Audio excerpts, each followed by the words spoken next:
I think when you think of managers achieving wildly against the odds, you think of possibly Gareth Ainsworth at Wycombe Wanderers in terms of the EFL in the last 20 years, but you also think of John Coleman. And this morning, I'm going to speak to John about his career and his association with Accrington Stanley, but also what he wants from his next chapter in this EFL debate.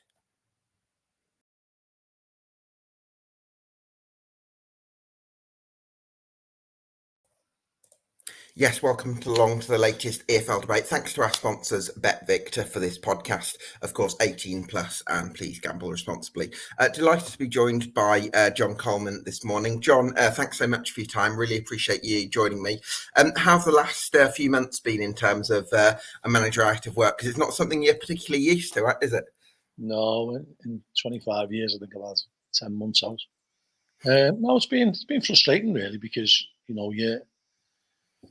you're welcome to rest initially, like we all do every season. You welcome the 3 or 4 weeks where you can be with your family and that, and you can go on holiday. But after that, your mind is up. Even when the season ends, your mind doesn't stop ticking over, and so you're planning and you're coming up with ideas, and all of a sudden that gets put on the back burner. So it's frustrating, that after the first couple of weeks when you've had your holiday and that, and you're desperate to get back into it, but you've just got to be philosophical, and because it's been so long, the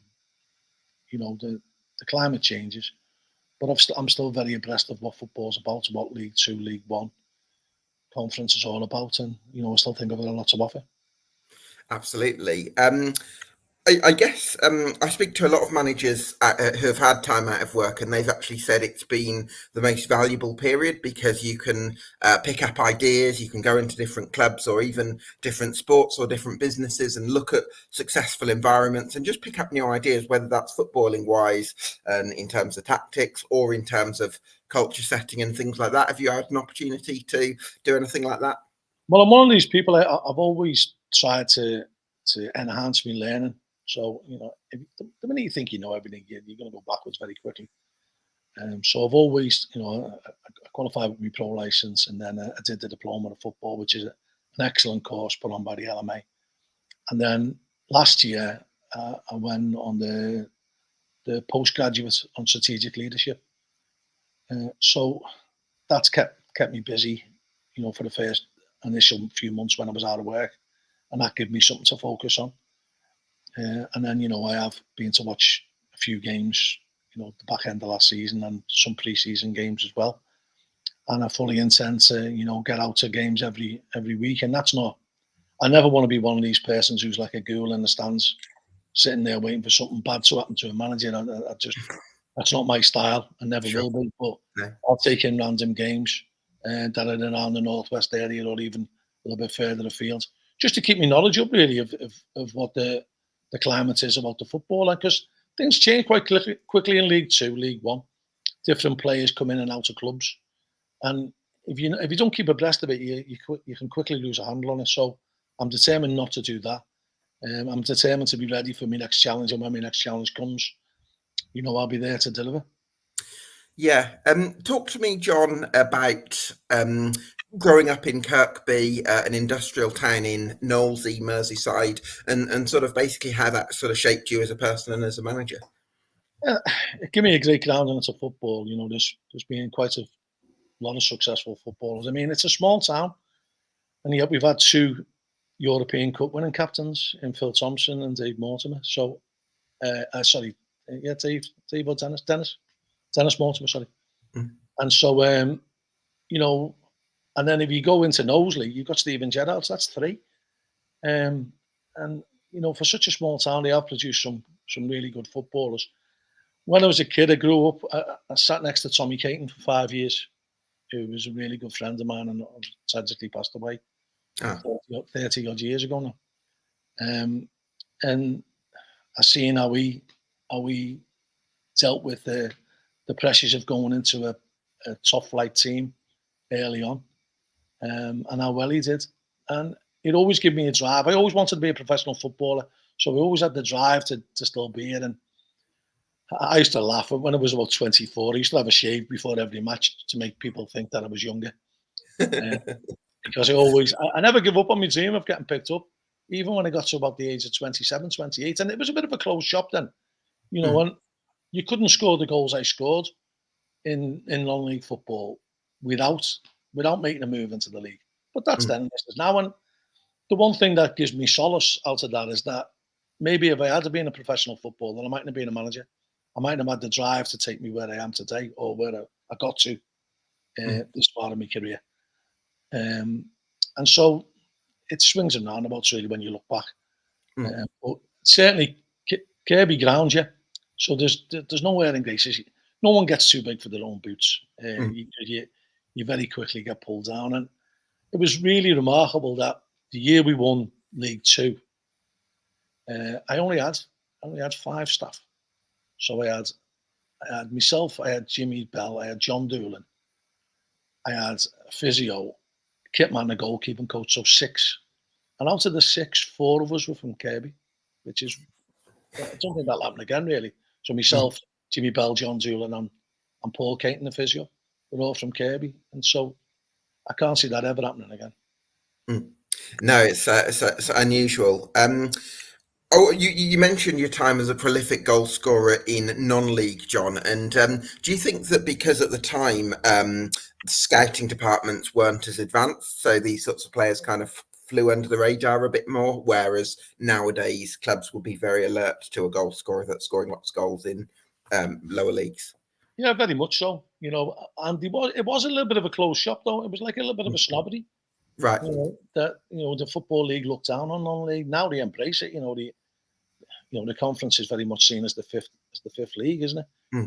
And they go down. You see players who have a good run in the Conference North getting rewarded with. I've signed players up to Conference North who've done really well. Colby Bishop, Tion Charles, to name but 2. And so the opportunity wasn't quite there. And again, it was a lack of scouting, I think, but also I think a little bit of snobbery. And Interesting. It's something that drives you on, though, and it never ever stopped driving me on. I come close once or twice. I nearly went to Wigan, nearly went to Stockport. That day didn't materialise, but it just kept me going, and I've never ever lost that hunger. So I think that I could take that into the players of the morning. So some players can get blasé about football, though they've been at a club since they were 11. They've gone through the YT programme. Scholarship YT, first year pro, all the best facilities, and they can get a bit blasé about it as if this is the norm and this is our God-given right. Well, I've had to fight for everything I've got, and so being involved in professional football when we finally did go full time in 2003, it was a dream come true for me, and it's never ever wore off. And that's 21 years later. I still have the buzz of going out onto the training pitch and smashing a few balls past the goalkeeper, and that'll never leave me. I think when that does leave you, I think you're in trouble, really. Do you think you almost need to you need that experience of playing in the not or managing in non-league in order to appreciate playing or managing at the higher level, because it kind of gives you that hunger or that sort of appreciation for the higher level? Maybe gives you the drive, I would have liked to have gone as high as I could, and that's still not ruled out in my eyes yet. It's difficult because I speak to a couple of my close friends and they say, how are we getting on? And you tend to use the word desperate, and desperate isn't the word. When it shouldn't be the word, really. Because I still got a lot to offer, and it's not desperation. It's just getting the right opportunity. And I remember when I went for my first interview, I've only been for one interview as a manager, maybe 2 if you count. I spoke to another one of the club.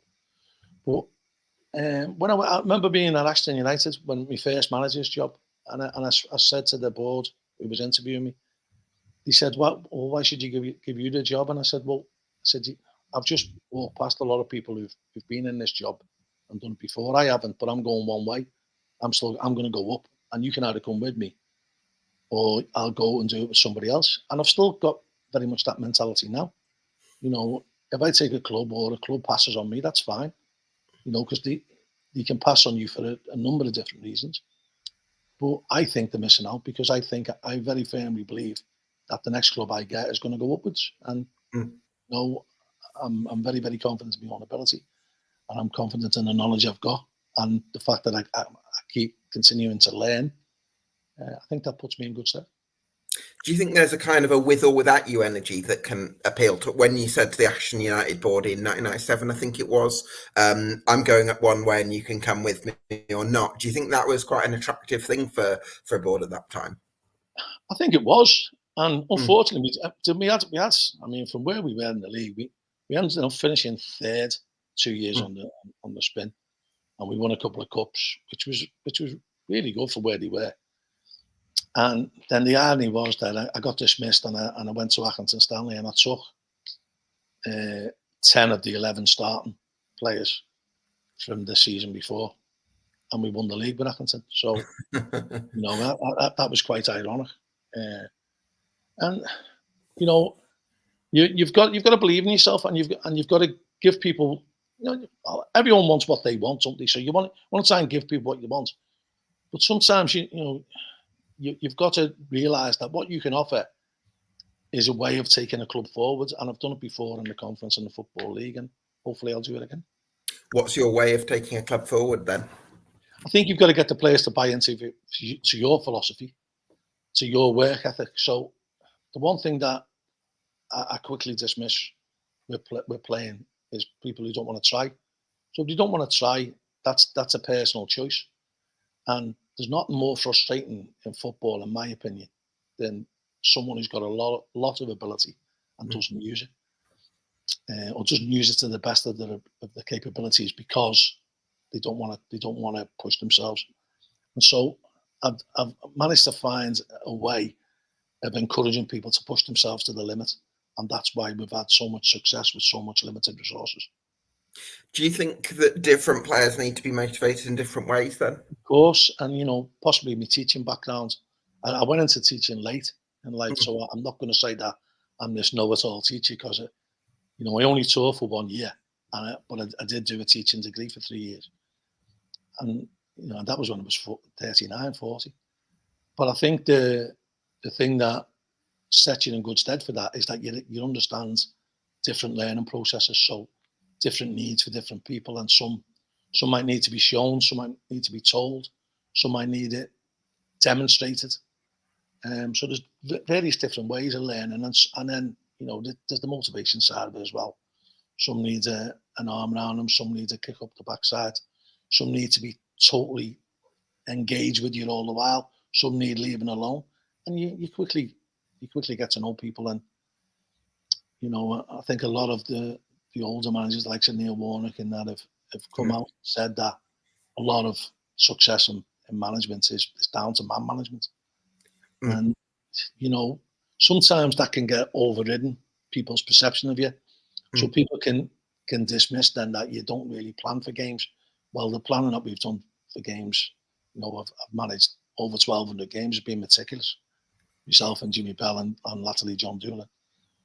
So people don't realise what we do on the training ground, the amount of time we spend going through how we're going to play, the shape of what we're going to play, the tactics that we're going to employ. And it's things like that, them little small details that people don't see with us. They think it's all about gung-ho and team spirit. And people miss that. And that's a big thing that has led to our success, of how meticulous we've planned for games over the years. And whatever game it is, we've never treated a game as big and small. Every game has been like it's our last game because we've got that ultimate desire to win. Certainly have. I just want to touch back on how you said your teaching career influenced you as a man manager. I'm wondering, how conscious is it when you're working out how to motivate one player and how to motivate another? Is that a really conscious thing that you would literally sit with Jimmy Bell, for instance, and talk about how do we get the best out of this player? Or is it more of an instinctive thing where you just kind of have a sixth sense, if you like, to just kind of work it out that way? Yeah, I think it's an instinctive thing. And I think, it's not something because if you start to plan out things and you start to plan out how you're going to interact with people, it becomes a bit false and a bit forced, Right. and people see through that. And I'd like to think of one of my strengths is being genuine and being honest with people. Sure. And so you've got. I found that the more you interact with people on a one-to-one basis, and you can do that all through your day, your working day. So you can have 5 minutes with them on the training ground. You can have a laugh with them. You don't even have them to be actually instructing them. You can just have a chat with them for a minute as you're doing a drill, and then so you can interact with them all individually, and you can influence them all individually. But then you have to then have a team ethos. Well, this is why these are non-negotiable. So everyone's got to be on the same page with this. And we've been lucky over the years. I've had some fantastic squads, some fantastic footballers who are still really, really good friends of mine to this day. That were playing for me, 25 years ago. So when you first turned up at Accrington Stanley, I mean, for the first year or two, like you were at Ashton United, you were a player manager. Player managers seem to be a really big thing in the previous century and maybe up to the early noughties, I would say. But then they seem to have gone out a bit out of fashion in the last 20 years. And what I would find really tough about being a player manager would be you're putting all your energy into playing, and then you've also got to try and pick the team and motivate players. It would feel like a bit too much. I would have thought you'd want to kind of focus on one or the other. So how did you make it work? Yeah, it was very, very difficult. And, rightly so that it's being phased out because it's not sustainable. It's very, very difficult. And as you're getting older, you're putting in all your effort into trying to complete your 90 minutes. And then you're not, you should be worrying about, as a striker, what runs you're going to make, what decoy runs you're going to make, how you're going to support your other players. And you shouldn't be worrying about where your left back is or where your goalkeeper, how high up your goalkeeper is from a corner. So, there was lots of different things that I found really difficult. And I look back now thinking, how did I do it? And one of the reasons why they let me go at Ashton was because I didn't want to stop playing. And ironically, the season that we went up, I played bit parts for Accrington and that. I played about 15 games, 16 games, but I scored 15 goals the season we went up. So it did be enough to get us up. But it was something that could never carry on. And I'm glad that there isn't anyone doing it today because it just doesn't work. It's so hard. Yeah, especially as a striker, I would have thought. Maybe as a centre back. Maybe at the back if you look at everything coming in front of you. But there's too much going on in the game, and there's too much to concentrate on. And because I played the way I played, I always played with my heart on my sleeve. It was very, very difficult. Yeah, absolutely. I mean, I was looking at your first season at Accrington Stanley, and you were you got to 84 points when you won the Northern Premier League Division 1, which you step 3 at the time. And but you got 84 points, and Burscough and Witten also got to 84 points. So I imagine, was it a final day type thing where you was touch and go going into it, and you didn't know whether you were going to do it? It was unbelievable. That today is still my best. I've won 4 titles with Accrington. So going up each league that we progressed. That's still my favourite one. And because I was playing as well, but 2, because at Christmas we were 17th in the league. Now we had a legendary chairman at the time called Eric Worley, God bless his soul, he died about 10 years ago, 11 years ago. And he was an icon, and he had a reputation for being trigger happy with firing managers. And I had the bit. I'm not beating around the bush. I had the biggest budget in the league that year, so I should be winning the league. And for some reason, we just couldn't gel. And at Christmas, we were 17th, and I'm fearing the worst, to be honest. But he stuck with us, and we went on an unbelievable run after Christmas, and we never lost a game. And then we got to the final day of the season. This would never happen now. Half the teams had already finished their season, so there was only 8 teams playing that day, I think, or 10. So the ones who were chasing us, Burscough and Witten, they didn't have to play, so they were at our game. A lot of them. Not so sure about Witten, definitely Burscough. So they were all at our game. So we were 3rd in the league, only 2 go up. So if we drew, we still finished 3rd, and we didn't go up. But if we won the league on goal difference. We'd never been in the top 2 all season. So we got to the last day of the season with only 10 teams playing. And we had to win the league. So the pressure was enormous. It was a roasting hot day. The official attendance is 2,468, 2,468. So you can't ever forget that. I'd like to think it was probably double that in the ground. It was absolutely rammed. My dad was there. He died the following year, so it was great for that. For that to happen, and it was just an unbelievable occasion. I managed to score in the game as well. We went 2-0 up, and then we got a man sent off, and so then we were thinking, oh, we're going to have to hang on here, but anyway, we ended up winning 3-0. Mark Shirley, John Smith scored the other goals. But I was in Belfast last week with a couple of lads who've become good friends of mine, Ian Blackstone and Robbie Wellens, and they were on the opposite side. They were playing for Farsley at the time. Oh, right. And they said, oh, we desperately wanted to spoil the party. But luckily we had enough to see it through. And still to this day, that's still my best memory in football.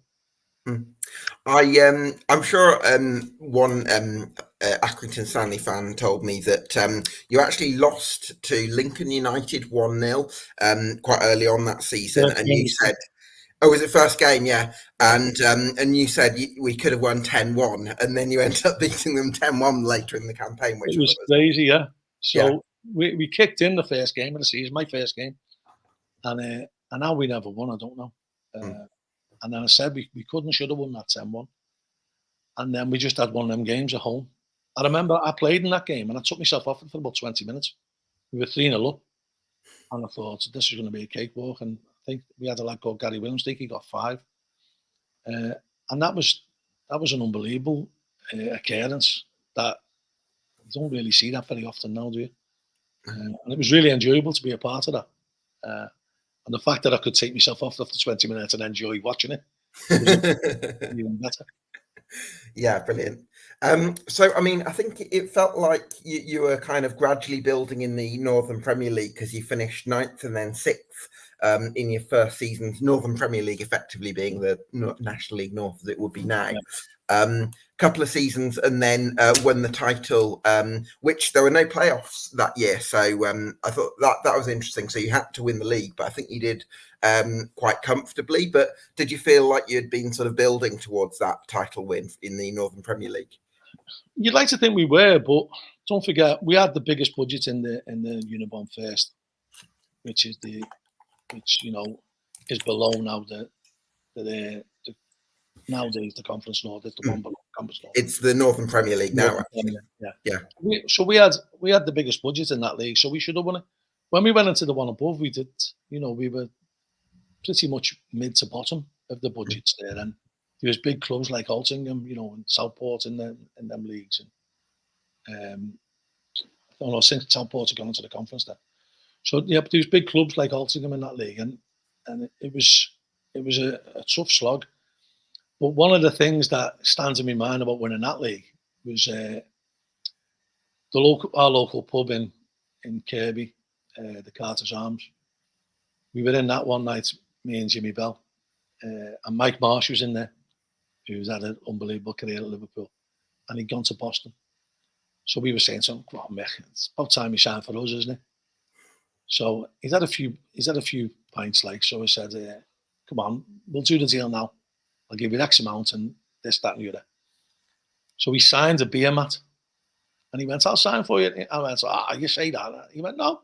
So we signed the beer mat. I don't know whether Jimmy still got the beer mat, to be honest. We signed the beer mat, and he said, "Yeah, I'll definitely sign for you." So as he handed me the beer mat, he said to me, "Tell your chairman to get the ground ready, you're going up." And we just got promoted with Boston United. And he said, tell your chairman to get the ground ready, you're going up. And when I went back to Eric Worley with that, that was the key line for him. That was the deal maker, really. And Mike came and had a great season for us, unbelievable footballer. Great influence on the rest of the players, and we did win the league and we did go up. Yeah, for sure. And then I guess getting up to the conference, and again, it was a similar kind of thing where you achieved two top 10 finishes, and then before winning the league at Woking. And I guess just talk to me about that day at Woking, John, because I remember I wasn't particularly I hadn't really discovered lower league football at that stage of life, in the way that I had later, but I still remember it being like a massive national news story that Accrington Stanley, as a founder member, were back in the Football League. So that must have been really special for you as manager. Yeah, and I mean that was an unbelievable season, unbelievable day, but a great set of lads who are still really friendly with today, and a lot of them have gone on to management.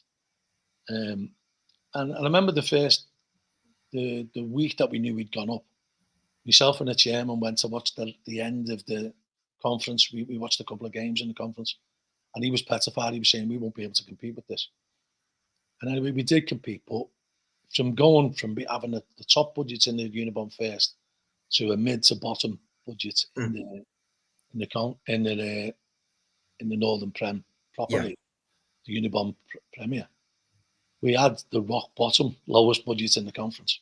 We'd right. only just gone full time, which had helped us really remarkably over a couple of seasons. And we managed to get a great set of lads together.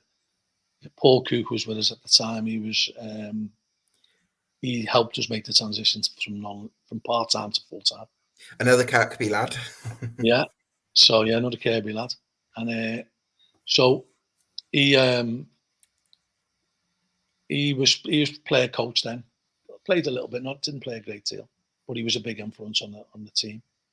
And then we had the likes of Ian Craney, Andy Mangan, Peter Cavanagh, who's working with Stoke, Andy Mangan, who's working with Stockport, and Gary Roberts, who's at Chesterfield, and they loved life. So the confidence they oozed, they were on absolute buttons, and we did our best for them. We managed to give them a rise in January, but they took everything in the stride. They had no fear about anybody, and probably it was me I was more nervous than them coming towards the end, because you're getting the touching distance in sight. And I remember we lost a shock game. We lost to Southport away. It was the only time we never scored a goal in any game that season, and I was devastated. I was distraught. Still had 5 or 6 games to go, and I was distraught, thinking that we were going to get caught. And anyway, we just got back on the horse. And the final game at Woking, when we did it, it wasn't the final game of the season. I think we had 3 more to go after that, or 2 more to go. But I remember the day, and we brought a big travelling contingent, and Paul Mullen scored a good goal, but they got a penalty. They missed the penalty. He made them retake it. Robbie Elliott's made an unbelievable save again. So we saved 2, and then saved again, saved the rebound, and then the ball got scrambled off the line. I don't know how. And it must just have been fate. And then the irony was that when we did get promoted, I remember Eric Worley coming up to me with tears in his eyes, which I was very, very rare for Eric. Yeah. And the irony was that we replaced Oxford. Oh, goodness, yeah. Oxford had took our place in 1962. And Accrington had gone out of the league. So the reason why it made national news, it was a fairy tale ending, and because we were the first team to go out of business, Accrington, it was well documented. They closed, shut the doors on Peel Park, and Accrington, went bust, and Oxford took the place. So it was quite ironic that we took Oxford's place on the way back in. And my worry sort of materialised a little bit in the fact that people thought that was the holy grail, getting back into the Football League. Because we were now going to we've just won the conference with the lowest budget. Winning League 2 is going to be a massive ask. And, for us to stay in the league for so long with the resources that we had, and then we went into financial difficulty. Eric left the club. And then we had people who've kept us afloat, who did a lot of work, behind the scenes, like Ilias Khan, Peter Marsden, Hayes, Dave O'Neill, lots of people who Mark Turner worked relentlessly. So people worked a lot harder than people can imagine, just to keep us afloat. And one of the biggest things I'm proud of in my association with Accrington Stanley is that if you look up in an administration football club in a picture dictionary, be a picture of Accrington, wouldn't it? You know, a team who should be primed to go into admin, yet we didn't. And you know, something that could be regarded as a model, it's a financial tool, a business tool that can be used and has been used by 20, 30, 40 clubs to get themselves into a stronger position. We didn't do that. We didn't default on the people who would be in the lifeblood of the club, the people who were supplying the pies, the coaches and the kit and all that. So that's one thing I am really pleased about. And that was down to a lot of hard work, a little bit by me, but a lot by a lot of other people. Yeah, for sure. I mean, again, it felt like you managed to achieve this sort of steady progress, I guess, because you managed to stay up in 20th, and then it's sort of 17th, 16th, 15th. It was like this incremental progress, and I don't know. I wasn't sort of following the team as closely at that stage then, but I'm just wondering, did it feel like you were very gradually building something at that time, or was that 10-11 playoff season a complete sort of surprise to you, or how did it feel at that time? Well, it wasn't a surprise to me. We had been building slowly, and the method that we'd used of getting younger players in who were hungry, who saw us as a second chance, a chance to use us as a platform to go on to better things. And you know, by that time we'd sold the likes of Gary Roberts to Ipswich for a good fee, Ian Craig to Huddersfield. So we had started the ball rolling and starting to bring money in. But we were in such a precarious financial position that our better players were quickly plucked off us for not the market value. It was like a fire sale for us every season. And that season, that year, alluded to when we got to the playoffs. Imagine a manager now going into a playoffs semi-final when you know 9 of your players have already agreed deals with other teams. So, and one of them with the team you're playing in the semis. So it was really, really difficult, and it was a difficult pill to swallow because we were good that season. We were very good that season, and it was just a bridge too far for us. But it gave us the hunger that we knew we could get there, and we knew we could go again. Yeah, it's. I mean, in terms of getting in there, I think you had Romy Bocco that season, didn't you? I mean, he must have been pretty influential. Yeah, he's legends, Romy. So Romy scores our first goals back into the Football League against Barnet. All right. Playing against Paul Warres, funny enough. He was marking him. Oh, the Sheffield Wednesday, yeah. Yeah, he scored 2. And a great character. I still see Romy. You know, he comes to whenever I'm playing down in London, Romy comes to see us, and I had a couple of days away with him in the summer. It was great. Nice. You the following season you moved to Rochdale, and I'm wondering, you know, if you're in that situation again when Chris Dunphy sort of picks up the phone, would you have gone, or you know, do you feel like you maybe made a mistake in moving to Rochdale? Possibly did make a mistake, but you know, for the right reasons. You know, Rochdale are a big club, still a smashing club. Yeah, great people working around them, great fans. You know, so I didn't so much regret that. It was too big a rent to leave Accrington at the time. I got to a point though where I couldn't keep telling the players things that I didn't believe. So we were in dire financial states, and you know the club did get a decent compensation fee for myself and Jimmy Bell. right. If I had my time again, I wouldn't have gone, simply for the fact that I don't think I was the right fit for Rochdale at the time, because Rochdale was struggling in League One. They'd already accepted that they were going to go down, and it was pretty much a build for the next season. And the next season, I've got to say, you know, people think it was a bit of a disaster. If you look at it, the teams who got promoted, we went to 3 of them and won. and drew with the other one. I think we went to Rotherham and won. Went to Bradford and won. So out of that, we went to 3 of them and won away from home and drew with the other one. But I think we would have made the playoffs that season. But my problem at that time was Keith Hill was a legend there, and once he became available, I think my time was going to be limited. I was just going to say that actually, because I know you didn't directly replace Keith Hill, because Steve Eyre was there briefly. But I think when you've had such a legendary manager going previously, it's very difficult to sort of come in as the next person. Well, yeah, I mean, I still speak to Steve, funny enough, Steve. But, you know, Keith had done a remarkable job at Rochdale. Yeah. And, you know, when he became available, I remember we went to Bradford at Christmas and we turned in probably one of the best performances I've had. We beat Bradford 4-2. They scored 2 penalties and we were excellent that day. But the writing was on the wall for me then. You know, Keith had become available and I was feeling then.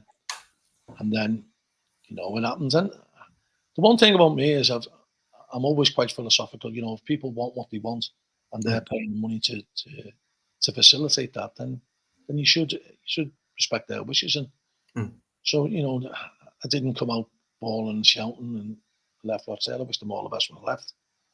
And, you know, I had to move on to better things, or not better things, to other things. But I still think that, you know, Rochdale, they're in a false place. They shouldn't be in the conference. And it'd be great to see them back in the Football League. Yeah, absolutely. Great historic Football League club for sure. Do you think it was difficult for you that time after leaving Scotland?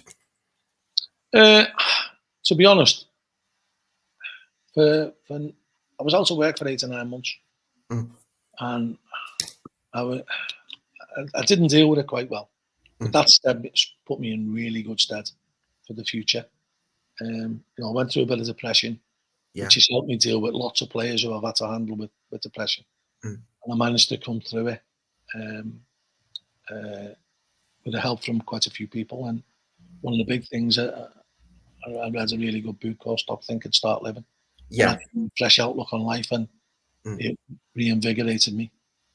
And then I took a chance on taking a Southport job, a team I'd played for 30 years previous, or maybe 25 years previous. And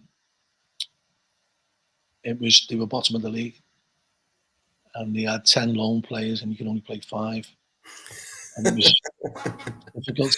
And when I look back, and I still think I've got a lot to look forward to. When I look back at things that I've had to navigate, that was probably one of the biggest challenges to overcome, and we did really well to keep them up that year.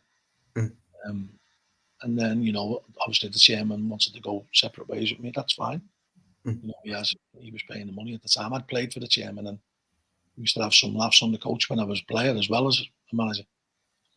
So, you know, I left there and then I went to Sligo a couple of months later, and that was an unbelievable experience. You know. Yeah, well, I was going to ask you about Sligo actually, because you beat Rosenborg in the first leg of Europa League qualifier, and that taste of European football must have been a really enjoyable and unique experience.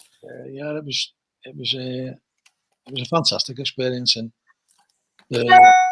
when I agreed to take the job, I wanted to bring Jimmy with me, and we had to come on the premise that if we didn't get through the first qualifying stage, that would give the money to be able to have an assistant manager. So I took it on the basis that I could have Jimmy for 4 weeks, and we were playing FC Bangor in the first qualifying round. Team I'd heard nothing of, from Lithuania. So we got through that, I could keep Jimmy. So we both went into it eyes wide open, thinking, well, you know, we've got to win. So basically, we've got to win, and we want to stay in the job. So we went over there, we drew 0-0 on a plastic pitch, very difficult conditions. And then they were a lot better in the second leg. But we managed to beat, I think they got a man sent off. We ended up winning the game 4-0, and that set up the tie with Rosenberg, which was a really great experience. And there was a spell for a couple of years where I was the last English manager to win a game in Europe, and I won a cup. So, and to go to Rosenberg and win the way we did, and we should have won by more. We missed a good chance late on. Keeper fumbled one in to make it 2-1, and then at the home leg we took the lead, so we went 3-1 up on aggregate, and we conceded a poor goal, and you could see that life got sucked out of the fans, and then they come back strong in the second half and beat us 3-1. But it was still an unbelievable experience, and some great people in Sligo who I'm still friends with now. A lot of the directors who were there and the ex-chairman I still speak to. And the great people, and I was lucky to go over there last week to watch them beat Galway. Fantastic game. Got treated really well by the people there and the fans there. And it's a team that, although I was only there for a few months, is really, really close to my heart. Would you say that you wouldn't have left? I don't want to put words in your mouth, but was it literally because it was Accrington Stanley on the phone that was the reason that you left? Yeah. Well, if we hadn't been for Accrington, I wouldn't have come back. I love the lifestyle over there. I love the people over there. It's a lovely town, and I really enjoyed my time there. And the lore of European football is massive. And the fair you'd always want to push yourself.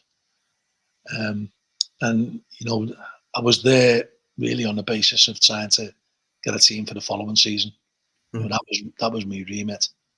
And I would have brought some English players over and gelled with some very, very good Irish players over there. So yeah, if I hadn't been Accrington who'd come calling, I think I would have said no. But Accrington, and to be fair, the chairman was brilliant. So I hadn't been home since I'd been there. And we were out the FAI Cup before I got there, and the chairman told me to go home and have a couple of days with my family. And I was reluctant to go, and I knew that the Accrington job was coming up, or had come up. And I said to him, listen, if I go back there and I end up going to watch Accrington, they might offer me the job. And he said to me, as a friend, he said, I'm going to tell you, he said, go home, go and watch Accrington, they offer you the job, take it. That's not because I want to lose you. He said, but I won't be able to match your ambitions. He said, as a chairman, and as for this club, I'd love you to stay. He said, but as a friend, they will match your ambitions. And you. That's very courteous of him. To be magnanimous of man. He knew that I'd always be pushing for more and wanting more, and sometimes they couldn't deliver. Yeah. Well, it's clearly that you were able to forge some really great connections there that have sort of stuck with you. So you went to Accrington and you won your first 3 games, the 5-4 at Northampton, obviously, and then the homecoming against Plymouth Argyle. And that must have been great to have been back. It's fantastic, and Accrington were in a little bit of a precarious position anyway. Then, so the first remit was to stay up. You mentioned that Northampton game, an unbelievable game, and 2 of the 4 goals that were scored by Northampton that day were by Ivan Tone, which is quite remarkable, that the career he's gone on to have. And it just felt like slipping back into the norm, dealing with Accrington the way we knew it had to be dealt with. There were certain things that we wouldn't be able to have, that we had to negotiate, or that we had to get over. And we had to know what cloth the club was cut out of, and we couldn't push ourselves. We weren't going to go down the road of bankruptcy. We'd been teeter on the edge for ages, and then within a year, Andy Holt came in and more or less allayed all them fears. And he wiped the slate clean, got the club on a good business model, on a good financial footing. And then we were able to back that up by making some really good signings, that we were able to hold off the vultures who would normally pick them off for peanuts and start to get the market value. And sometimes that took a little bit of holding your nerve when people were coming in with low offers for the likes of Caden Jackson. But luckily we stood firm, and we ended up selling quite a few players for a lot of money. For sure, yeah. I can remember at the start of the reign, you'd won your first three, and I went to the game against Dagenham. That was my first trip to the Crown, and I think Sean Maguire scored, and you absolutely outplayed them in the first half, and then I think Adi Yusuf got a couple of goals, but it was really a smash and grab for Dagenham with Wayne Burnett, I think they had at the time. But yeah, it was pretty good form, but then. Really, it was the second season where things really caught fire. Yeah, well, we had good players, and then we got ourselves into a situation in the second season where we knew we were better than a lot of the teams in the league, and we were winning games on a regular basis.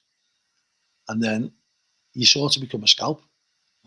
The lowest budget team in the league sort of become a scalp to try and stop them. And the last day of the season, when Stevenage came to the WAM Stadium and parked the bus, put 10 men behind the ball, when they had nothing to play for.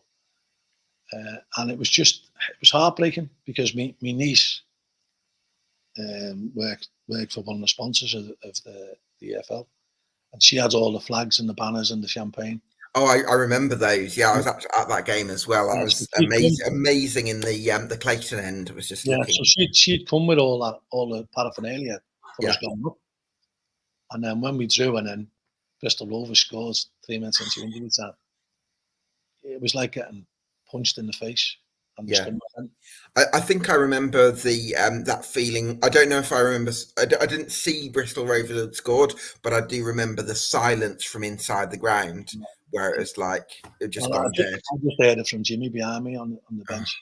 He said Bristol had scored, and ironically, we hit the bar at the same time they hit the post, and we put the rebounds over the bar. They put the rebound in, and that's just one of them things. And my niece had to go and pack all the stuff back away into my car, which was saddening for her. But yeah, people, it was difficult then to go into the playoffs in that situation. Right. Yeah. And it was so frustrating. Especially also off the back of that Billy Key non-goal at Wimbledon, where on the verge of half-time, Billy Key scored, and the referee literally blew his whistle when the ball had already left his boot. It was just absolute madness. The three beeps that they blow, he blew the first one as the ball was a yard from the line, the second one after the ball has hit the net, and the third one as he was celebrating. So, it was just there's been lots of one-off things that only happened to Accrington, and that was one of them. And people say that cost of promotion. It may well have done. There's nothing to say that they wouldn't have equalised later on. The fact that Wimbledon beat us in the playoffs and actually went up, that was a bit hard to take. But people say, "Oh, well, did it make it all sweeter 2 years later when you won the league?" No, it didn't. Not only raised that pain. That's that, and we conceded at a 97th minute equaliser to Walsall in League One with Rochdale. They go down as my two worst moments in football, or feelings in football anyway. Yeah, I absolutely love that 15-16 side, but you started, I think, with 1 win in 6, but you had some performances like, I think, Luton at home on the opening day, certainly Morecambe away, where you could tell that you were playing well, you just weren't quite getting the results. And I just wonder, in that situation as a manager, how do you keep the players from being process driven and focusing on what they're doing right, as opposed to panicking about maybe not quite getting the results? Yeah, I've always been a firm believer in if you study your form. I always study form. So if you're playing well, eventually the results will turn for you. If you're playing badly and you're nicking results, eventually they'll turn the other way. And so I never get kidded by just score lines. I'm always been about we're playing, and then I spend a lot of time over the weekend watching the game 2 or 3 times back again. And it's mad over the years. I can go back to the days when we only had a cassette tape at the end of the game, and I'd have to sit there on a Sunday afternoon writing a tick chart down of what all the players had done and going back in with them stats on the Monday morning. But even I can remember managing when there was no videos. so players could abdicate responsibility and say, it wasn't my man. I never lost my man for the goal. And so the facility that you got in front of you now is brilliant. You know, that you can, in the touch of a button, you can see any player's last 100 passes, last 15 shots. So it's fantastic, and to be able to do that. So, John, actually, if we could just explore that. So your weekend, you would have the game on a Saturday. Would you tend to give yourself the evening off to sort of unwind and then come back to it on first thing Sunday morning, or how would that work? Depends on how raw it was. So Right. if I walked away with the video and later the DVD, how raw it was and the emotion watching the night, the Saturday night, or on the Sunday, I'd definitely go through it. And then we didn't have that software that you could clip certain aspects of the game. So I used to draw up a tick chart. So I'd have all the players' names, and then the passes they made, the crosses they made, the shots they made, the tackle. Oh wow! Literally going through the game and literally ticking. So you create your own data almost. Yeah. Wow. So it'd take it about 4 hours, and you'd be rewinding it back and press play, fast forward, and all that. And then so that give you that. Sometimes you'd go in and speak to them about it and arm them with that. A lot of the time you wouldn't. A lot of the time it'd just be for your own knowledge. Right. And so that's why, you know, we've always embraced the new technology that's been presented to us. You know, if you look at the platforms, I think we were one of the first 10 teams to be on Transfer Room, which has gone really massive now. And we were one of the founders of that, or, you know, first subscribers to that. You know, we were heavily involved in Stat Scout and White Scout, and and we've used it. I think we've used it well, you know, to analyse opposition, spot certain weaknesses that we think we can exploit, and that's something that we've carried on doing. But going back to what you were saying, I knew we were playing well, and you have to guard against players getting a little bit too overconfident, and you've still got to point out where the flaws are, and that's not being negative, but that's giving them an idea that they can make their own decisions going forward if they know that the danger is what they're putting themselves in. That might be playing out from the back, that might be going long a bit too early, that might be playing deep or playing too high. And so we've always tried to inform the players, but also give them ownership of it, so they feel very, very much part of the planning process. And you know, in any walk of life, if you're part of a planning process, that you're going to then try and carry it out, you're going to work harder to make it work, because it comes back to you, doesn't it? So we try and give them a little bit of ownership of that, and try and trust players. And I've always believed in trusting players. I'm not being one of them didactic people who just shout at people and say, you do this, you do that. Sure. You know, I've always tried to understand what their thinking is when they've made certain decisions. Yeah, absolutely. That you lost. Well, Josh Windass and Matt Crooks went to.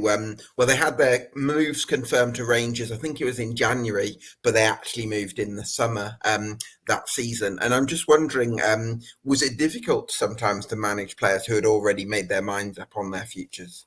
Yeah, it was hard to take. They're both good lads, though. Matty suffered an injury towards the end, which was difficult for them. But Josh never stopped trying. You know, I could never ever knock Josh. You know, he was consummate professional, even though he'd arranged to go there. It was disappointing for us, even though he'd arranged to go to Rangers. It was disappointing for us because we didn't get the market values for them, and that was down to the fact that we couldn't put players on long-term contracts, on healthy contracts, which Andy Holt give us that stability when he come. And you know, he was part of seeing them go, and that was something that he was determined not to happen again, and it didn't. You know, that the last one he went to Nottingham was Jordan Clark, who gave us unbelievable 4-year service, so we couldn't really complain about that. Would have been great to have got a fee for him. But, you know, to see the career he's had now, going on from there, is playing in the Premier League, really heartwarming. Yeah, absolutely. I think you lost a lot of players in the summer of 2016 from the side that got beaten in the playoffs by Wimbledon. But I guess you had more momentum going into the following campaign because you'd enjoyed this incredible 15-game unbeaten run towards the end of 16-17, where you nearly got into the playoffs. And you actually didn't really lose so many key players that summer. So was it maybe easier to go into 17-18 as opposed to the 16-17 campaign where you just lost most of your team? You just have certain moments in your life where it all drops into place and you believe. And I remember I was on the diploma of football management course that year. And I remember going through some of the lectures that we were on. And I just had this unerring sense of optimism and belief. And I sat everyone down, all the players, the kit men, the physios, tried to even get a couple of the secretarial staff involved. And I said, listen, we're getting promoted this season. We had a taste of it 2 years ago that we just missed out on. We're getting promotion this season. If you're not prepared for that, go somewhere else. But everything we do from now on in is geared to getting promotion. And I remember speaking to a few of the players at the end of the season, like John Coleman and Mark Hughes, and they said that speech really resonated with them. That they saw my belief, and I said, you've got to make my dream your dream, and we managed to do that. And it wasn't a dream in the end; it was born out of hard work and graft. But my big challenge that season was when we went on that unbeaten run. I never changed the team. I had to change it once in 16 games, and that was because Alan Chapman was in a car crash on the way to a game. I had to change the goalkeeper for that. But not only did I not change the team, I didn't make a sub. So, the players who was on the bench, they could easily get demotivated. So I spent all of my working week trying to keep them alive and keep them interested, because I knew at some point we were going to need them, and we did. And they were fantastic towards the end. But there was such a close knit group that there was no jealousy, there was no animosity if someone wasn't playing. Everyone wanted to play, but they realised they could only be 11, and that 11 was winning. And to go on the run that we did was unbelievable. I think the only one who's come close to it, I think, was Doncaster this last season.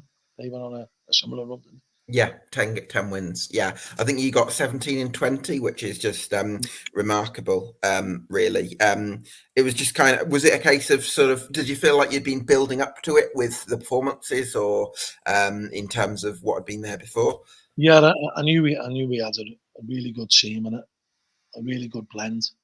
Mark Hughes' experience was fantastic. And people didn't give us the credit for the way we played out from the back. Not overtly possession-based football, but the ball would come to Mark Hughes. He'd have that guile to playing a lot of the time as a left-sided centre half. He'd open his body up and reverse the ball to a right-footed left winger, Sean McConville, who'd come in off the flank, and all of a sudden he was in causing chaos in the final third. And that went on for a long time before people started to get a handle on it, to be honest. And so, yeah, we knew we had a good team, and it was just a case of keeping our feet on the ground. Obviously, when we went to Luton and won the game at Luton, that was the cherry on the top. Sean McConville goal. Sean McConville goal and the Billy Key one last minute.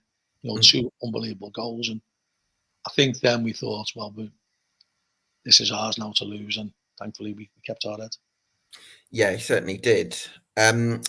I was wondering actually that Billy Key and Kane Jackson partnership was so effective, weren't they? Because I felt like there were partnerships all over the pitch because of that continuity that you mentioned. But Billy Key with his hold-up play, and then Kane Jackson, who's always stretching defences. Yeah, I mean, it's important, the partnerships all over the pitch. So sometimes we've spoke to our players about a mini Ryder Cup in a football match. So if you think if your right back and your right winger being a pair, your two centre halves being a pair, your left back and your left winger being a pair, your two middle midfielders being a pair, and your two strikers being a pair. So if you win more of your individual two balls than the opposition, you win the Ryder Cup. And we looked at it sometimes that way as football matches. If we could win 3 or 4 of them battles, we're going to win the game. And a lot of the time we did. But Billy and Kane was a great partnership because they were on the same wavelength. Billy was very strong, very clever player, and we had Caden's unbelievable pace. But Caden's got a lot more skill than what people give him credit for. They just think, oh, he's a runner. And he's not. He's a really, really skillful player and a really good character as well. And they blended really well, and they both scored goals. They weren't jealous if one scored or the other one didn't. They were all in it together. They were all jumping on each other when they scored. And it was just a fantastic combination. Yeah, absolutely. So I've always felt as well there's such a sort of togetherness about your teams. Like even with the fans, I remember Malik Wilkes came off the bench at Chesterfield to score the winner that day. And after the game, there was this whole thing of all the players went over to the fans and got pictures and which I think is a really important thing in terms of having that connection with the fans. And I've always felt like your teams have had that. Yeah, I mean, and that's gone over the years. That's going back to the non-league days, and going back to the early non-league days. The fans used to come on the coach, on the team coach, and I remember when we had to stop that, and one of the fans came up to me and said, "Oh, it's terrible, you're not letting the fans." I said, "Well, would you expect to get a Man United team coach?" And he went, "Oh no." I said, "Well, what about Leeds? No. What about Burnley? No. What about Preston? No." I said, "Well, it's got to be a line drawn, and unfortunately, I've got to draw it." We were in the conference at the time, I think, and I think it's a unique club in that the players are very accessible. The players have always gone into the clubhouse, which is unbelievable facility now. Yeah, and they all built an unbelievable facility now there. sure. And so you can go in. I've always gone in and spoke to the fans and given my honest opinion, and they can give it to me. I know I'm a football fan first and foremost, so I have, I support Liverpool, and I don't always agree what the Liverpool manager does. So, there's a very good chance that a lot of Accrington fans weren't going to agree with what I did. But you could have an honest conversation with them, and I think they felt that was unique because that didn't happen a lot in league football. It happens in non-league football. Yeah. But we carried that on into the football league. And I can remember going into the club, certainly when we got the new club, and Andy used to joke with me saying, "Come on, you're gonna have to go and do a tour at the club, and you're still working." And he was right. You're still working. You still got to engage with the fans, and I like doing it. It wasn't a chore at all. Sure. I like doing it. Sometimes you might have to get too many pictures taken, and I don't really like getting my picture taken. So, but you have to oblige, and because these fans are giving up hard-earned income to support you and to get the club to where we are. Yeah, I always feel like it's a dilemma for clubs that have had this journey coming up from non-league into the football league. To what extent do you stay true to your core values, and to what extent do you evolve to kind of become more like other football league clubs? But I think there's something really special about having that unique, really close connection between the playing and management staff and the fans, because it makes you unique, Yeah, it's your USP, isn't it? But the one thing that it's always drove me mad when I hear people say, "Oh, we've got to be more professional." Well, what's the idea of being professional? Being professional for me is doing your job to the best of your ability. That's being professional for me. Now that can encompass a lot of things, but make the best of your resources. That's being professional for me. And over the time, there's no one being more professional than us at that, and doing what we could do and making the best of what we had available, and laughing about it amongst ourselves, not being happy about it, but laughing about it amongst ourselves and sort of gaining an inner strength to go and do better and do the very best of what you've got with the resources that you've got. Moving into I wanted to talk to you about the winning the title in League Two. Then that the promotion first of all against Yeovil. That must have been a really special night. I remember there's pictures of Mark Hughes still being in his kit at 4 o'clock in the morning or whatever. It's must have been quite an occasion. Well, that game itself, take away what the reward was at the end of it. If anyone watches the 90 minutes back of that, it was an absolute unbelievable performance. We were irresistible that day. I mean, and we couldn't should have won 6 or 7. That was probably one of the best performances Accrington have turned in at home. We were outstanding, and so it was befitting of the reward that we got, and an unbelievable day. And then we had then the opportunity then to to cement winning the title. I think we went to Newport and didn't do it. But it was probably better that we did it at home. Yeah. Lincoln, and every member of my immediate family was there, which you can't get better than that. My cousins and all my children, my grandchildren, my brothers and sisters, and a lot of my friends. So you couldn't get better than that, a better feeling than that. And it was an unbelievable day. A couple of my friends from uni came, and they still put pictures up to this day when we're on our group chat. So it was just a fantastic feeling, and for the fans as well, for them to be able to have something that the other teams had in the past, like the Burnleys and Blackburns and that. So for them to have one of them days was brilliant. Yeah, to lift a trophy really is quite something.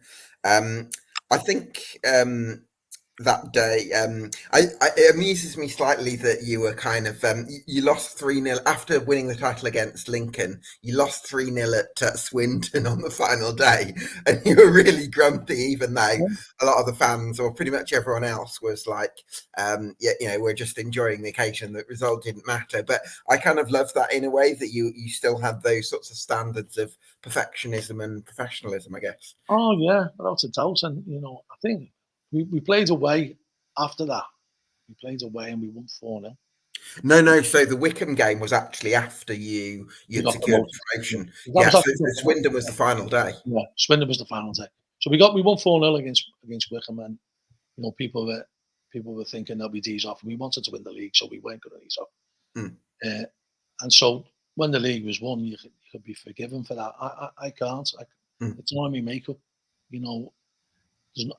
People say, oh, he wants to win 110% or 200%. You can't want to win more than 100%.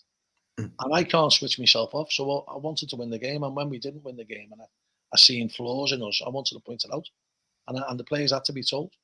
And, it did put a little bit of a damper on it for me. But, when you look back at it, it doesn't. You quickly forget about that. But I think if you're going to be successful, you can't switch off. And trying to coast through games. People are paying money to see you play. You've got to play to the best of your ability, in my opinion. Certainly have. That step up to League One then, was there a novelty factor? I mean, you've talked about the novelty of playing big clubs like Southport in non-league, but then in 18-19, going up to places like Sunderland and played really well up there, and Portsmouth as well. That must have been, I suppose you played Portsmouth in League Two, hadn't you? But Sunderland especially and Ipswich would have been big ones. Well, I mean, Sunderland was the big one because while it was pretty much certain that we were getting promoted, it was pretty much certain that Sunderland were coming down. So everyone was building up the class way before the season has ended. And everyone was saying, how well we've risen and how far Sunderland have fell. And I never got it, me. I want big teams to do well. So, as much as I was pleased to be playing against Sunderland, I wasn't pleased because they got relegated. I want the big teams to thrive. I always have done. I may be a throwback, mate, but I've always wanted the favourites to win. I'm not really a champion of the underdog, mate. even though I've been. How ironic is that? It is very ironic. Even though I've been an underdog, probably all my life as a manager. But I wanted teams the good teams to win. So I remember crying when Leeds got beat against Sunderland in the cup final. And what was that, 72, was it? Something like that. And I remember crying when West Germany got beat because I was a big lover of Gerd Muller. I remember when they got beat on pens by Czechoslovakia. And so I was only a kid then, but I wanted the big teams to thrive, and I always have done. I want the big teams to do well, and that doesn't mean that people can't come and spoil their party. But I want the big teams to win, and I hate to see the demise of big clubs. Teams who are getting 30 and 40,000 should be challenging in the bigger leagues, not the lower leagues. Sure. So that 18-19 season, did you enjoy that test of managing at that level for the first time then? Yeah, it really did, and it was a big step up physically. That was the big thing I noticed. And that was something that I actively pursued the following season in my recruitment. I had to get physically stronger players to be able to compete in that league. And we got to a stage where after a couple of seasons, we did really compete. And, I think but for Nathan Baxter's injury, I think we might have made the playoffs one season, which would have been unbelievable for where we are. Yeah. But everybody knows that Accrington don't get promoted by playoffs. It's only championship or not. Yeah, if you'd won the title, then that would have been quite something. That 18-19 season, you'd mentioned about how you've kind of gained maybe more empathy for people who have maybe gone through difficult stages in terms of their mental well-being in that post-Rochdale period. Do you think that helped you when managing somebody like Billy Key, who was having his own challenges? Very much so. And, it's a difficult condition to grasp unless you've been through it. Because from the outside looking in, you've got everything that you want, and there's no reason to be unhappy. But that's not necessarily the case. And Sure. until you've been through it, and you can give them advice, and not just Billy, quite a few players I've spoke to over the time, and on a private basis. Yeah. And I think that's really helped.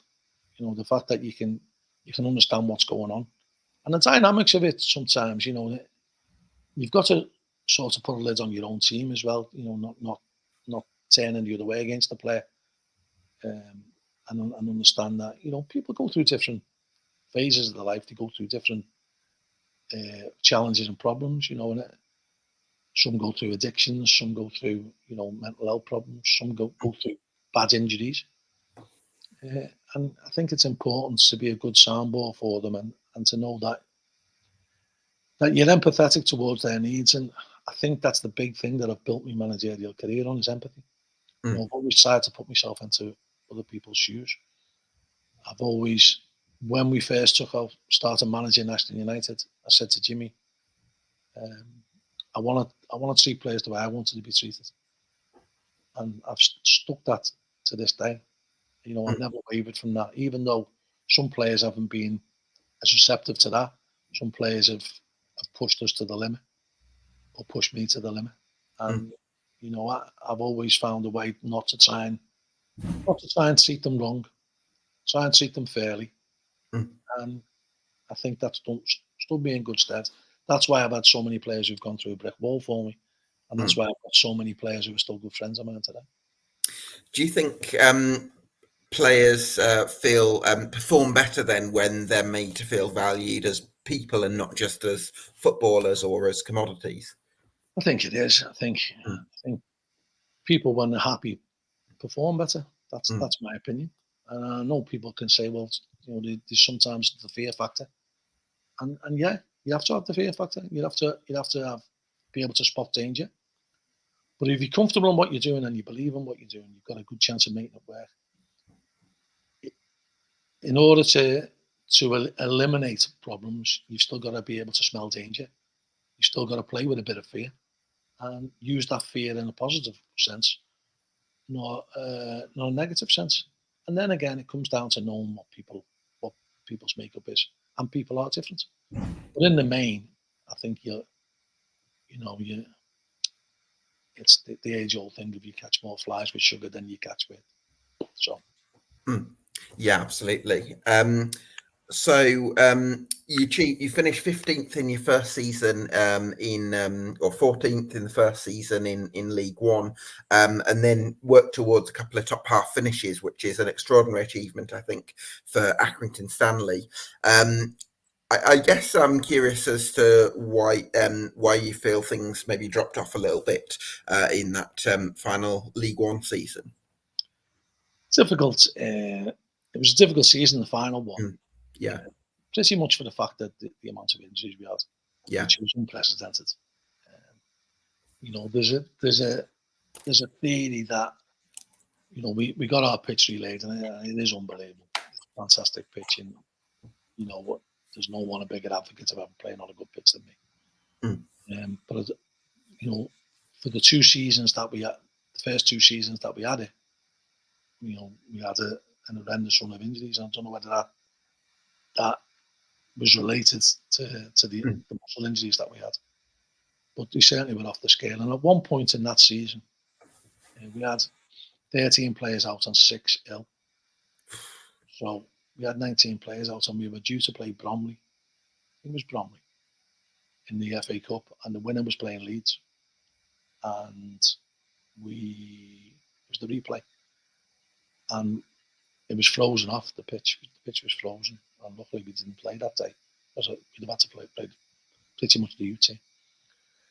And then we managed to get through that. The big problem was at the start of the season, because I'd been gradually finding it more and more difficult in the windows to recruit. That's because more people are paying money, more people have got a bigger recruitment department than what we had. And I made which turned out to be a fatal mistake. I made the fatal mistake of signing too many players as a punt, thinking, well, if I get 2 or 3 of them right. Now you can say, well, I ended up signing probably 9 players when I could have signed 4. Now you could say, well, you wasted that money on the 9 when you could have signed 4. I couldn't get the 4 good ones. So I couldn't get the 4 established ones. And so no matter how hard I tried, I couldn't get established players to sign. So I ended up taking a punt. And then when them punts didn't materialise, they ended up not so much parked, but they ended up playing for the under-23s or the development squad. So then on the face of it, it looks as though I've just recruited for the under-23s, which I haven't. And thankfully we had that under-23s. Otherwise, the following season in League Two, when we had another horrendous run of injuries, we wouldn't have been able to field the team. So thankfully that it served us in a good stead. But the architect of our downfall, that in the getting relegated, was I couldn't get the players I wanted to sign in the summer window or the January window. And people, we did get a horrendous run of injuries, which it's well documented. Sure. But people maybe forget that the week before the season started, we sold Colby Bishop and we sold Ross Sykes. Now, Colby Bishop, I think he finished joint leading goal scorer, or maybe one off the leading goal scorer in League One that year. So his goals would have certainly kept us up. Ross Sykes had a good breakout season in Belgium. Yeah. Now, as a club, that has to be a decision that myself and the chairman made for the better benefit of the club. They were going to go for free at the end of the season. Could be. We got over $1 million for the 2 of them. You can't afford always to lose those sorts of players for free, can you? No, so could we turn that down? And we'd already turned down a big bid for Colby Bishop in the January. I think kept us up. Right. And we didn't get anywhere near what we got bids in January. So it's a decision making. It's a balancing act. But that was a key factor, and people overlooked that. That was a key factor that we had to make that decision. I'm not saying it was the wrong decision, because I think it was the right decision. It was the right decision for the club of our stature, that we couldn't turn down £1 million for something we were going to lose in a year's time for nothing. But that, combined with the fact that I struggled in the window to try and recruit players, that was the reason why we went down. And the injuries was the reason why we went down. And we only went down by 2 points, which in the season we would have made to eke 10 points off from somewhere. But that wasn't to be. So I imagine that at your next club, one of the things that you'd be looking for is to be training on the same surface as what you'll play on, so that there's a bit more continuity, perhaps. Yeah, and it's a lot better now. The hub that we were training and they are training now, it's a lot better now. They've got the training pitch a lot better. But we were having to train on AstroTurf and then go on to play on a firm pitch, or then a really heavy pitch at the top. So it wasn't conducive to getting consistency in what we were playing on. I'm not going to make that as an excuse, because the year we won League Two, we trained on plastic every day. So it'd be hypocritical of me to use that as an excuse, and I'm certainly not going to. But yeah, it was hard to take getting relegated, but football's like that happens. And the one thing we were determined to do when we did go down was not do what a lot of clubs have done and go right through the top drawer, which I think Forest Green didn't they? And so we stabilised and we got enough points by Christmas to secure our place in League Two. Yeah. Was there, I really don't want to dwell on this too much, but was there a little bit of hurt from your point of view at the way it ended, given that you're the equivalent of Sir Alex Ferguson, say, for Accrington Stanley, in terms of your association with that club? I think it's 23 years combined across 2 stints. Would you, I think from an outside perspective, I always envisaged the way you leaving Accrington Stanley being, a hero send-off, if you like, not to, but that sort of it'd be a proper event. Was there a bit of hurt, or you disappointed about how things ended? You can be disappointed all you want. I mean, you've got to be a pragmatist, and the reality is, if someone's putting a lot of money in, which Andy Alter is doing a lot of money, he's entitled to go whatever way he chooses, and that's the line he went down, and I respect his decision. And that's the way I was when I left Rochdale. That's the way I was when I left Southport, and that's the way I was when I left Ashton. And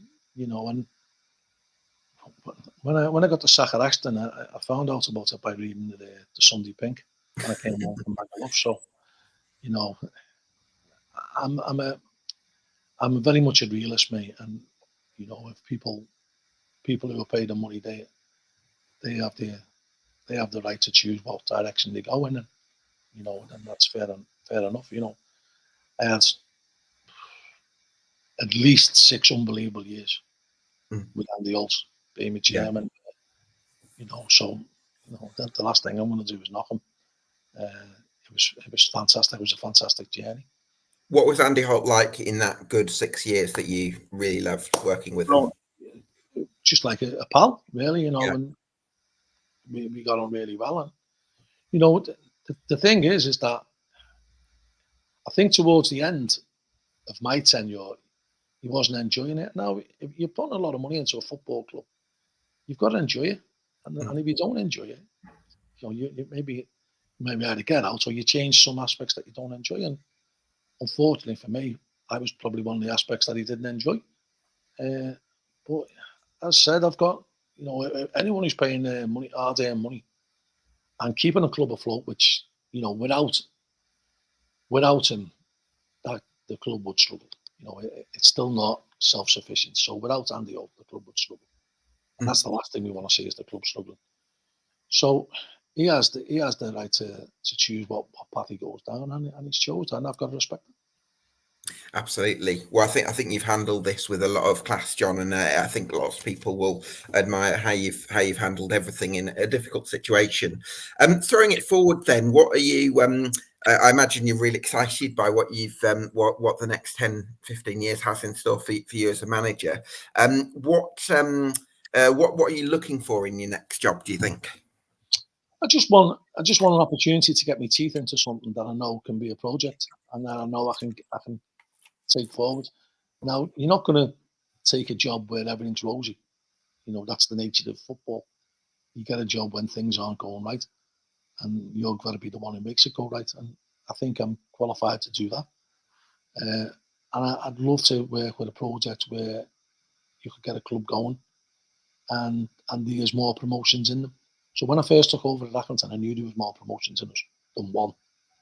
Maybe it didn't dream there was 3. There was 4. But I knew there was more than one, that's for sure. And I'd like to take over a club that I know wants to get promoted more than once. And that gives you the juices flowing, and that gives you an opportunity to make a difference. Where is John Coleman, the manager 2024, different to John Coleman, the manager 2027? No, 1997 even. I think I've developed unbelievable from then. I think I'm a much better manager. I think the spell out. So Danny, one of the media girls at Accrington, she refers to as John Coleman Mark II or 2.0. And I think I was better second time around at Accrington. I think it was more philosophical. I think I tried to not control things that were out of my control. So not get too weighed down and not get too influenced on it, not get too upset about things. Interesting. So I got a little bit more pragmatic about how I was gonna deal with things going forward. And I think I calmed down a lot. So didn't shout at the ball as much. Still got the odd sending offs, odd reds for complaining, but nowhere near as bad as what it used to be. And nowhere near as vociferous on the touchline. And I think that helps you to process things a bit easier in your head. So when you're very emotionally charged, sometimes you can't process things. And that leads to bad decision making. And I think over the years, I've got a lot of decisions, or very much so more decisions right than wrong. And I think that's the challenge for the manager really, is trying to get more right than you get wrong, because you're making decisions every day. You know, that can influence the team, that can influence the results on a Saturday. And all you're trying to do is get a result on a Saturday. And people will try and be popular. And it's not a popularity contest. You know, it's not. Football isn't dancing on ice. It's not. You don't get marked on it, on how you look. It's how you perform. And the more challenges that you come up with, and the more answers that you get right, or the more suggestions that you do that are right, will put you in good stead for that. And I think over the years I've learned that. You know, not to get too emotionally involved in the decision-making process. And I've detached myself, and I think I've done that quite well. And that's probably why we've had the success we've had. In terms of how you're the same as you were back then, I imagine one of the first things would be that you don't hold a grudge with people. I've never held a grudge. You Mm. know, that's been one of the things that, as a footballer, I was so desperate to play football. So I quickly realised that you couldn't score goals if you were sitting in the stands, you're sitting on the bench. So if my face didn't fit at a football club, I'd just go somewhere else and play. I needed to play. I needed that buzz. And because I scored goals and the adrenaline kick that you get, or the rush that you get from scoring a goal, it's second to none. Anyone who's been there as a striker will know what I'm talking about. The feeling that you get in your stomach and your heart, and the buzz in your head when the ball hits the net. Now, to get to replace that, to replicate that when you stop playing, is difficult. But I was getting that same hit when my team was scoring. So that's why I think strikers make the best managers. Well, I would be, because I'm biased. But I think that you get the dopamine in it that maybe goalkeepers and defenders wouldn't understand. It's interesting though, because Pep Guardiola, you could argue, was a pivot, if you like, and he kind of had more of a view of the game, I suppose. Whereas as a striker, you don't really see the whole pitch; you just see sort of what's in front of you. I'm not saying they make the best managers as they are the best managers. I'm saying they're the best people to be managers, because right, okay, interesting. They're the one who get the most back of being a manager. Yeah, interesting. You know, and I think because we got that hit, that high, that rush that we still get when our team scores, the thrill is unbelievable. Yeah, it does make you wonder actually, because Frank Lampard, Steven Gerrard, and Wayne Rooney, who have all been sort of big goal-scoring players, they've all wanted to go into to management. So you do wonder about that. So are you excited about the next chapter of your career then? I am. I'm really looking forward to it, wherever that takes me. And you know, I've never been one to say, to pigeonhole myself and say I'm only going there, I'm only going here. I'm open to any opportunity that comes to me, and that's because I love football first and foremost. And you know, I've got on with quite a lot of managers over the years, and one of the first things that I look for in a manager is their love of football, and that's why you can take to people, you know, really easily. And you know, the people that are put into that category, you look at the Coleys, Danny Coley, the love of football shines through, and that's something that really appeals to me. That people love football first and foremost as the game, not as a business. And you know, I've still got that love of football, which means that, you know, I'm not going to limit me the opportunities to say I want this, I want that. I want to go and make a difference somewhere. Mm. Yeah, absolutely. Well, listen, John, it's been great to get your insight, and I just want to wish you all the best with the next chapter of your career. Thanks a lot. Been a pleasure. Thanks, John. Cheers.